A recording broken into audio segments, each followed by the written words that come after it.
الحمد لله نحمده ونستعينه ونستغفره ونؤمن به ونتوكل عليه ونعوذ بالله من شرور أنفسنا ومن سيئات أعمالنا من يهده الله فلا مضل له ومن يضلل فلا هادي له ونشهد أن لا إله إلا الله وحده لا شريك له ونشهد أن محمدا عبده ورسوله أرسله بالحق بشيرا ونذيرا من يطع الله ورسوله فقد رشد واهتدى ومن يعص الله ورسوله فقد ضل وغوى إنه لا يضر إلا نفسه ولا يضر شيئا عباد الله رحمكم الله إن خير الحديث كتاب الله وخير الهدي هدي محمد صلى الله عليه وسلم وخير الأمور عوازمها وشر الأمور محدثاتها وكل محدثة بدعة وكل بدعة ضلالة وكل ضلالة في النار أعوذ بالله من الشيطان الرجيم بسم الله الرحمن الرحيم سبح لله ما في السماوات وما في الأرض وهو العزيز الحكيم يا أيها الذين آمنوا لما تقولون ما لا تفعلون كبر مقتا عند الله أن تقولوا ما لا تفعلون وقال تعالى في موضع آخر ظهر الفساد في البر والبحر بما كسبت أيدي الناس وقال تعالى في موضع آخر واتقوا فتنة لا تصيبن الذين ظلموا منكم خاصة وقال صلى الله عليه وسلم من كان أربع فيه منافقا خالصا إذا اؤتمن خان وإذا وعد خلف وإذا کلم کذب وإذا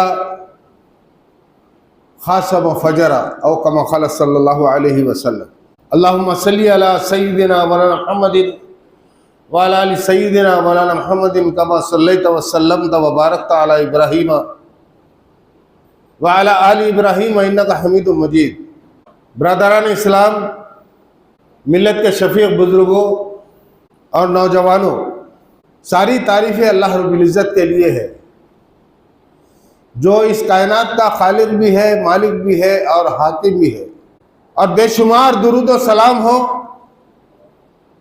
ذات گرامی اقدس پیغمبر آخر الزمان حضرت محمد مصطفیٰ صلی اللہ علیہ وسلم پر۔ بھائیوں، میں نے آج کے اس خطبے کے موقع پر قرآن سے 3 آیات کے ٹکڑوں کی تلاوت کی اور ایک اللہ کے رسول صلی اللہ علیہ وسلم کا ایک ارشاد بھی آپ کے سامنے رکھا، اور یہ آیتیں اور اللہ کے رسول صلی اللہ علیہ وسلم کا ارشاد آپ کے سامنے کئی مرتبہ ان کا ذکر ہوا ہوگا، تقریروں کے ذریعے سے، خطبوں کے موقع پر، دروس قرآن کے موقع پر وغیرہ وغیرہ۔ بڑی عام سی باتیں ہیں، اللہ تبارک و تعالیٰ نے اہل ایمان کو توجہ دلائی ہے، اور اس کی یہ توجہ، اس کا یہ پیغام قیامت تک کے لیے ہے۔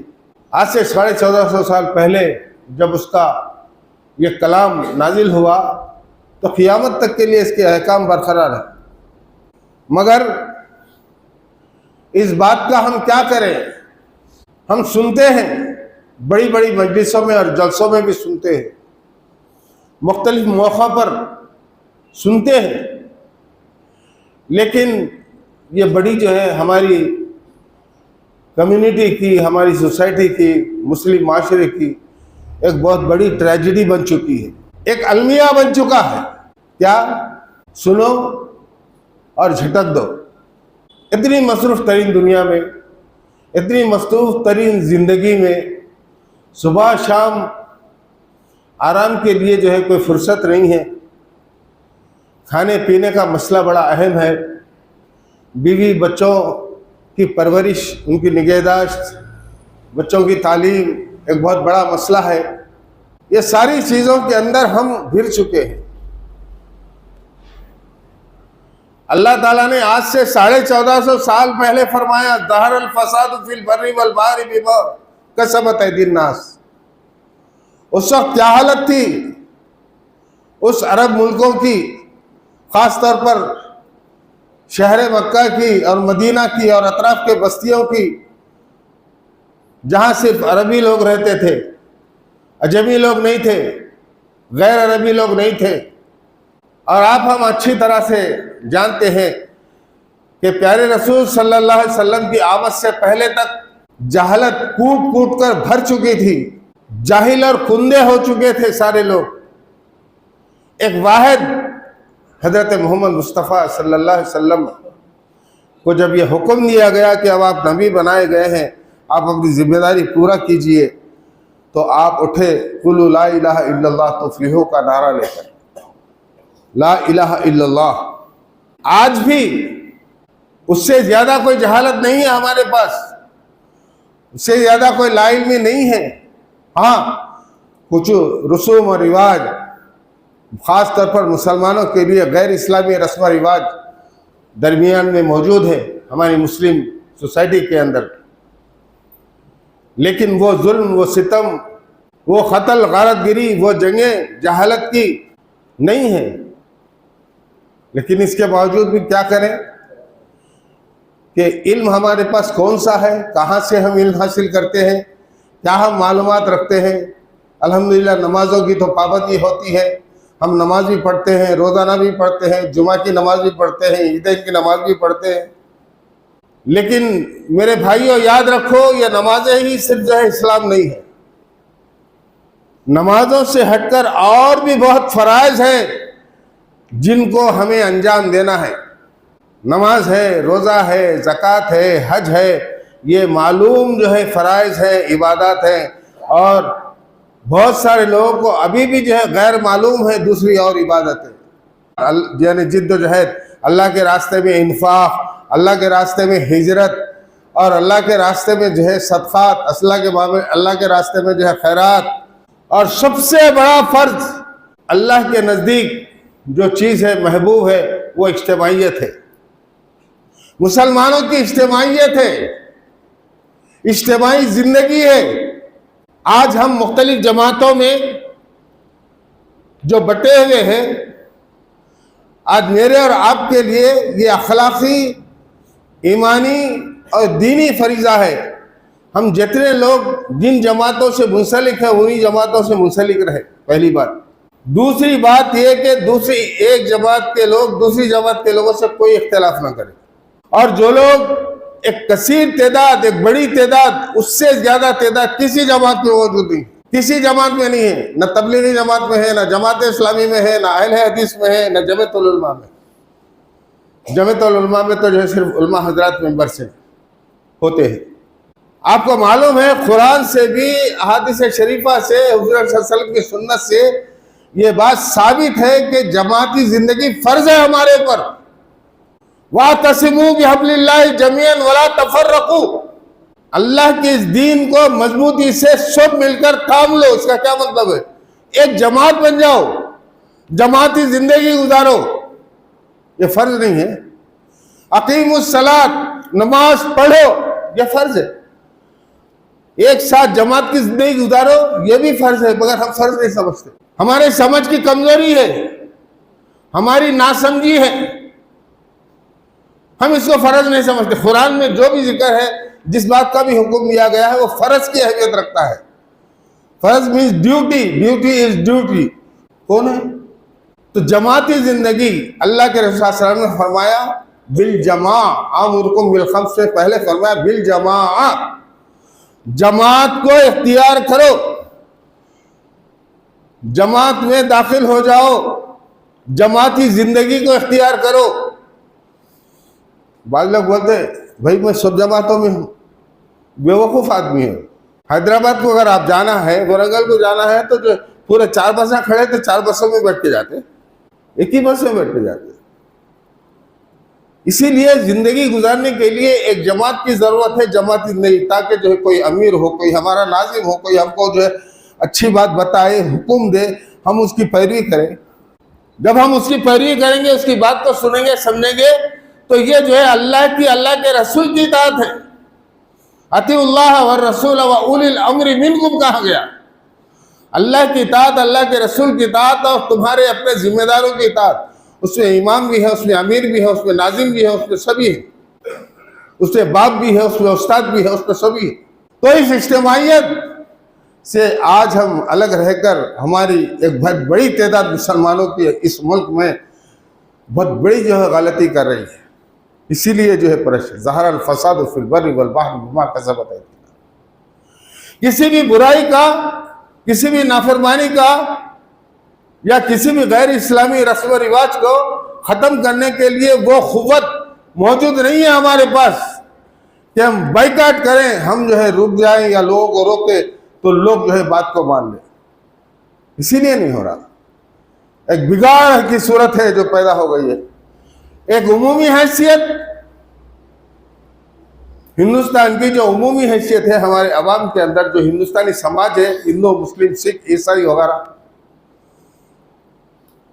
اس میں ایک مخصوص ٹولہ بڑی جماعت کی زندگی اختیار کر کے، ایک ڈسپلن اختیار کر کے تقریباً پورے 100 سال ہو گئے، وہ جو ہے مسلمان اور اسلام کے خلاف میں جو سازشیں اب اس وقت بھرپور انداز میں کر رہا ہے۔ ان فاسسٹوں کی جہاں جہاں تنظیمیں جو ہے، جہاں جہاں ان کی حکومتیں موجود ہیں، جن اسٹیٹس کے اندر کھل کے جو ہے اسلام اور مسلمانوں کی مخالفت کرنے کوئی روک ٹوک نہیں روک سکتے ہیں۔ اور وہ ذہنیت ہمارے ساؤتھ کے اسٹیٹ سے بھی جو ہے آ چکی ہے، مسلمانوں اور اسلام اور مسلمانوں کے خلاف میں۔ تلنگانہ بھی نہیں بچا، آندھرا پردیش بھی نہیں بچا، پورے اسٹیٹ، ساؤتھ اسٹیٹس میں ایک کیرلا جو ہے بچا ہوا ہے، حالانکہ وہاں بھی جو ہے وہ لوگ موجود ہیں، ان کا نظم موجود ہے۔ تو جماعتی زندگی کی قوت یہ ہوتی ہے، ڈسپلن کی قوت یہ ہوتی ہے، جماعتی زندگی ہوگی تو ڈسپلن ہوگا۔ اس ڈسپلن کا بھی اللہ کے صلی اللہ علیہ وسلم نے ذکر کیا، بالجماعتی والسمع والطاعت، سماع اور طاعت کو اختیار کرو۔ جماعت کی زندگی پہلے، اس کے بعد سماع اور طاعت۔ جماعت کی زندگی ہو تو سماع طاعت ہوگی، یعنی یہ ڈسپلن ہے، یہ ڈسپلن کو اختیار کرنا ہے۔ خاص طور پر میں نوجوانوں سے مخاطب ہوں، بڑے دکھ اور درد کے ساتھ یہ کہتا ہوں، جو ضعیف حضرات ہیں، جو شفیق بزرگ ہو گئے ہیں، انہوں نے کیا کیا کیا نہیں کیا وہ ان کو معلوم ہے، اللہ کو بہتر معلوم ہے۔ اب آئندہ کے اس ہماری ملت کے ہی نہیں بلکہ جو ہے پوری ہندوستان کے، ہمارے اپنے ملک کے، وطن کے تعمیر کے معمار ہیں آپ لوگ۔ جس طرح سے اگر زندگی گزر رہی ہے جہالت میں، نادانی میں، ناواقفیت میں، دینی اور اسلامی معلومات کے بغیر، یاد رکھیے وہ خطرہ دور نہیں ہے کہ تلوار جو لٹک رہی ہے ہر ایک کی فردن فردن گردن پر جب پڑے گی، جب جو ہے ہوش میں آنے سے کچھ فائدہ نہیں ہوگا۔ تو پہلی بات میں نے جو کہی ہے کہ جماعتوں کا اختلاف اپنی جگہ، جماعتوں کی زندگی کسی ایک جماعت کے ساتھ جڑ جائیے، ابھی بھی موقع ہے آپ، اس سے پہلے بھی کبھی میں نے کہا تھا آپ کے ساتھ۔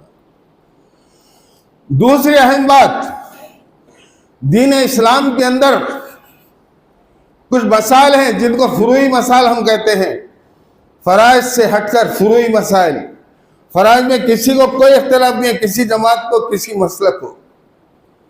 فروعی مسلک میں جو ہمارے مسالک کا اختلاف ہے، وہ بھی اپنی آپ کس مسلک سے تعلق رکھتے ہیں، اہل حدیث مسلک سے تعلق رکھتے ہیں یا جو ہے شافعی مسلک سے تعلق رکھتے ہیں، حنفی مسلک سے تعلق رکھتے ہیں، اور وہ مسائل زندگی سارے معاملات میں، ساری عبادتوں میں نہیں ہے اختلاف۔ چند مسائل ہیں، مثال کے طور پہ نماز ہے، نماز سب کے پاس فرض ہے، سب لوگوں کے پاس اتنی ہی رکعتیں ہیں، بس اس کے اندر جو ہے کچھ چیزیں ہیں، کچھ ایسا کرنا چاہیے، وہ ایسا کرنا چاہیے، کر لیجئے۔ دوسرا نہیں کرتا تو اس کے پیچھے مت پڑیے، خدا کے لیے۔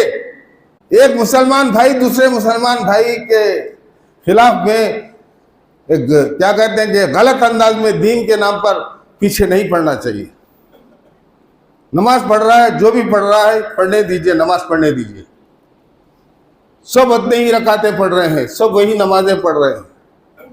اسی طرح سے دوسرے معاملات میں بھی ہے، اگر اختلاف ہے تو آپ اپنے اختلاف کو جو ہے الگ رکھیے، آپ اپنے مسلک پر چلیے، لیکن ایک فریضہ، جیسا کہ میں نے ابھی بات بتائی ہے، جماعتی زندگی میں ہم مسلمانوں کو انفرادی اور جماعتی زندگی میں کیا کرنا ہے، اسی آیت کے اندر ہے، ان اقیموا الدین ولا تتفرقوا۔ سب سے بڑی پرائرٹی، ترجیح اقامت دین۔ سب کو جو ہے کسی مسلمان بھائی کو اور کسی مسلمان عالم کو کسی مسلمان امام کو اقامت دین فرض ہے، اس معاملے میں اختلاف بالکل نہیں۔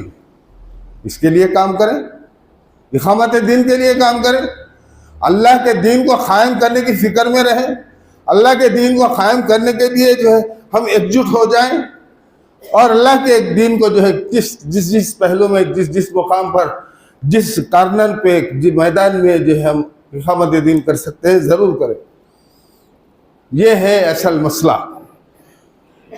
اس وقت تک ہماری زندگیوں میں، ہمارے خاندانوں میں، ہماری بستیوں میں، ہمارے شہر میں، ہمارے ملک میں یہ جو بگاڑ کی صورتیں جو پیدا ہو چکی ہیں مختلف قسم کی، یہ جو ہے دور نہیں ہوں گی،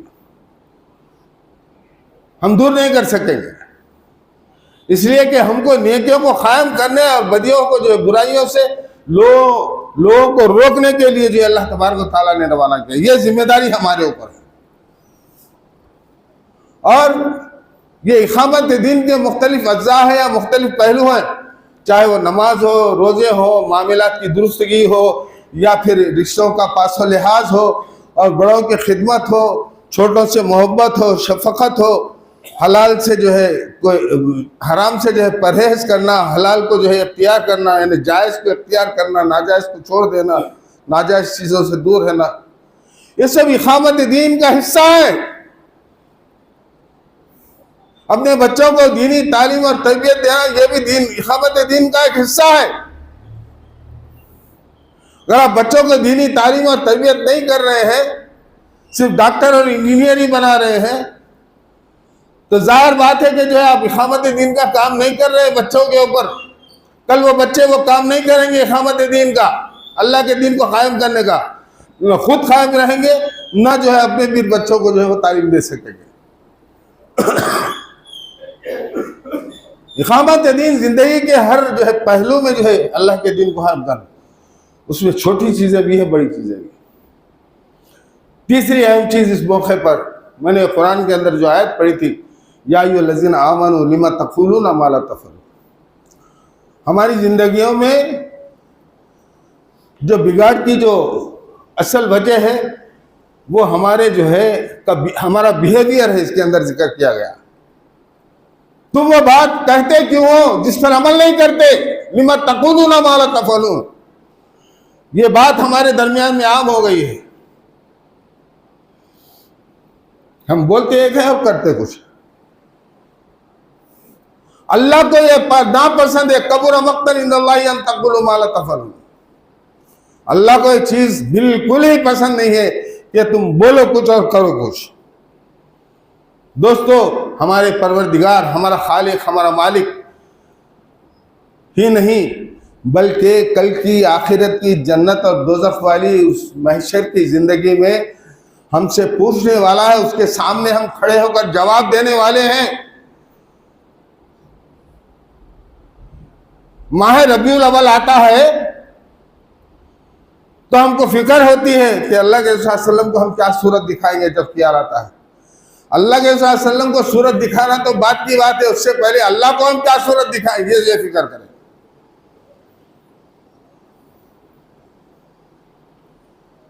یہ گھڑی محشر کی ہے، تو عرصہ محشر میں ہے، پیش کر غافل عمل۔